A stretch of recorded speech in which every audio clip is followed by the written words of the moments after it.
বিসমিল্লাহির রহমানির রহিম। প্রিয় বাগেরহাট ১ আসনের চিতলমারী মোল্লারহাট ফকিরহাট বাসীকে জানাই আমার আন্তরিক শুভেচ্ছা ও অভিনন্দন। আমি এস.এম. হাফিজুর রহমান আপনাদের মাঝে এসেছি।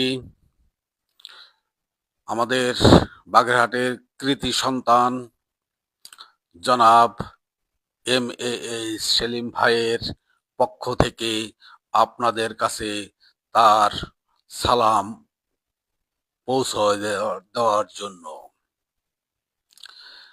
সেলিম ভাই আপনাদের কাছে সে জোরালোভাবে আপনাদের কাছে সালাম এবং দোয়া চেয়েছেন। আপনারা সবাই তা সেলিম ভাইয়ের জন্য দোয়া করবেন এবং যোগ্য প্রার্থী দেখে আপনারা ভোটটা দিবেন। প্রিয় বাগেরহাট ১ আসনের সকল ধর্ম বর্ণ নির্বিশেষে আমি একটাই কথা বলতে চাই, সেটা সেলিম ভাই। সেলিম ভাইয়ের চেয়ে যদি আপনারা যোগ্য প্রার্থী আপনারা পান তাহলে আমার কোনো আপত্তি নেই। আপনারা যোগ্যতা বিচার করে যোগ্য দেখে যোগ্য নেতৃত্বকে আপনারা সংসদে পাঠান এবং আপনাদের মূল্যবান ভোটটা দিয়ে জয়যুক্ত করে আপনাদের দেশের এলাকার উন্নয়নের যে রূপকার হতে পারে সেদিকে আপনারা একমাত্র খেয়াল রাখবেন যে এই নেতৃত্বের জন্য এই কার জন্য আমরা আমাদের এলাকায় উন্নয়ন হতে পারে সেই ব্যক্তিকে আমরা ভোট দেব। আমি এখানে দেখি সেলিম ভাইয়ের থেকে যোগ্য ব্যক্তি আর কেউ হতে পারে না। সেহেতু আমরা সবাই মিলে একই একই কণ্ঠে আওয়াজ তুলব, আমার ভাই তোমার ভাই সেলিম ভাই, সেলিম ভাই, সেলিম ভাই যেখানে আমরা আছি সেখানে। সেলিম ভাই ভয় নেই, রাজপথ ছাড়ি নাই।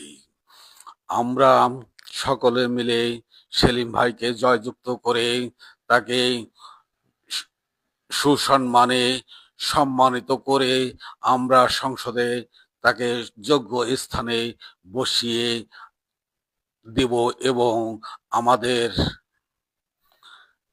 সেলিম ভাই আমাদের এই বাগেরহাট ১ আসনের যে উন্নয়নমূলক যত কর্মকাণ্ড আছে সব তিনি করবেন।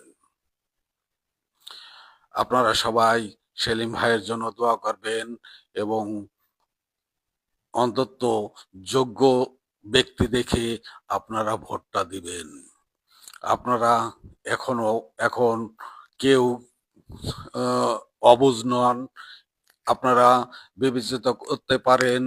বিবেচনা করতে পারেন আপনারা আপনাদের বিবেচনায় যে দেখেন যে ইনি আমাদের সর্বোচ্চ এবং এনাকে ভোট দিলে আমরা লাভবান হব, আপনারা তাকেই ভোট দেবেন। যোগ্যতা বিচার করে ভোটটা দিয়েন। আপনারা ভোট কেন্দ্রে যাবেন এবং ভোটটা যোগ্য ব্যক্তিকেই দিবেন, এটাই আমার আশা এবং দাবি। আপনারা সবাই মিলে সেলিম ভাইয়ের জন্য দোয়া করবেন এবং আমি তার শুভাকাঙ্ক্ষী। আমি আপনাদের কাছে একটাই দাবি, সেটা হচ্ছে আমরা সেলিম ভাইকে চাই। আমরা এই বাগেরহাট ১ আসনের চিতলমারী মোল্লারহাট ফকিরহাটবাসী আমরা নির্যাতিত নিপীড়িত। আমরা এই এলাকার আমাদের কোনো উন্নয়ন হয় নাই। এই ৫৪ বছরেও আমাদের এই এলাকায় কোনো উন্নয়ন হয় নাই। সেহেতু এবার আমরা যোগ্য লোক পেয়েছি, যোগ্য প্রার্থী পেয়েছি, আমরা এটা কখনো হাতছাড়া করব না। এবং সেলিম ভাই যাতে আমাদের কাজ করতে পারে এবং তার মন মানসিকতা আছে, আমরা বাগেরহাট ১ আসনের সকল ধর্মের বর্ণের নির্বিশেষে আমরা সবাই একতাবদ্ধভাবে একই সঙ্গে একইভাবে ডাক দিয়ে আমরা আমাদের ভোটটা সেলিম ভাইকে দিব। ইনশাআল্লাহ তাকে বিজয়ী করে আমরা তাকে সংসদে যোগ্য স্থানে পাঠাবো, এটাই আমার কাম্য। সবাই ভালো থাকবেন, সুস্থ থাকবেন এবং ১২ তারিখে আপনারা ১২ই ফেব্রুয়ারি আপনারা সবাই দেখিয়ে দিবেন এই আসনের একমাত্র যোগ্য ব্যক্তি কে। এই যোগ্য ব্যক্তি এম.এ.এইচ সেলিম ভাই, সেলিম ভাই, সেলিম ভাই। খোদা হাফেজ। বাংলাদেশ জিন্দাবাদ।